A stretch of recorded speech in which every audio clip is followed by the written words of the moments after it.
Alors l'agent orange, c'est un désherbant fait d'hormones végétales de synthèse. Il a été utilisé au Vietnam entre 61 et 71 par les forces armées des États-Unis sur le Vietnam dans le cadre de la Deuxième Guerre d'Indochine, aussi connue comme étant la guerre du Vietnam. Parmi les produits qui le composent, vous avez l'hormone du phototropisme. Le phototropisme, c'est le phénomène qui fait qu'une plante, dans sa croissance, suit la lumière. À haute dose, cette hormone fait que les plantes flétrissent et meurent. En plus de ces produits de synthèse, il y a aussi dans l'agent orange de la dioxine, qui est un contaminant, qui apparaît en raison de la négligence des compagnies que le gouvernement américain a mandaté pour produire l'agent orange. Et cette négligence fait que les lots d'agent orange sont contaminés par ce produit qui est la dioxine. Pour rappel, l'OMS reconnaît la dioxine comme une substance cancérigène et potentiellement tératogène, c'est-à-dire qu'elle génère potentiellement des problèmes développementaux congénitaux. Ce produit a été épandu massivement sur les forêts du Vietnam, mais il faut savoir que ce n'est pas le seul. C'est un herbicide parmi tant d'autres utilisés au Vietnam, et il existe toute une gamme de ces produits utilisés contre les différents types de végétation, de l'agent bleu qui contient de l'arsenic, qui est utilisé contre le riz, à l'agent orange, plutôt utilisé contre les arbres feuillus. Alors, la destruction des forêts, donc les épandages d'agent orange, répondent à un but bien précis. Détruire les cachettes et les vivres des troupes adversaires des forces armées des États-Unis et de la République du Vietnam, autrement connue comme le Sud-Vietnam.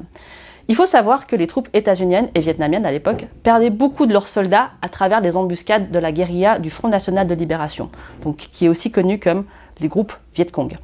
Donc ces troupes sont rapides, elles combattent sur un terrain forestier qui leur est familier, étant donné que certaines combattent chez elles. Et détruire les forêts permettait donc aux États-Unis et au Sud-Vietnam d'éviter des embuscades mortelles, y compris autour des bases militaires américaines, lesquelles ont été particulièrement épandues. Et en tout et pour tout, 90 millions de litres d'herbicides de tout genre, parmi lesquels l'agent orange, ont été sprayés sur le Vietnam.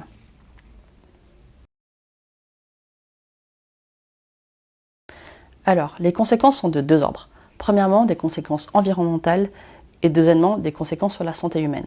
Au niveau environnemental, c'est 10% du territoire actuel du Vietnam qui ont été épandus.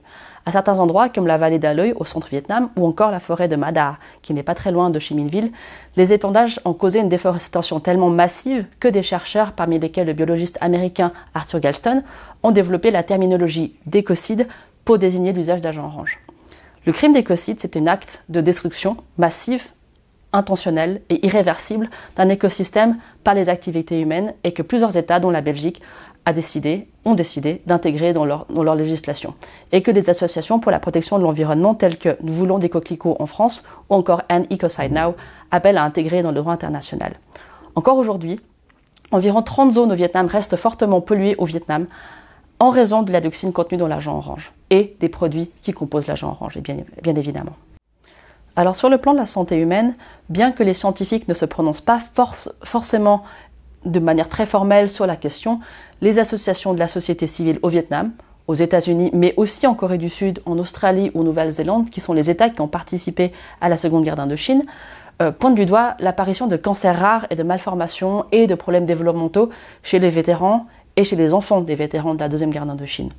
La Croix-Rouge vietnamienne estime actuellement qu'il y aurait de 1 à 5 millions de personnes qui seraient affectées par les conséquences de l'exposition à l'agent orange et à la dioxine qui la compose, qui le contamine du coup.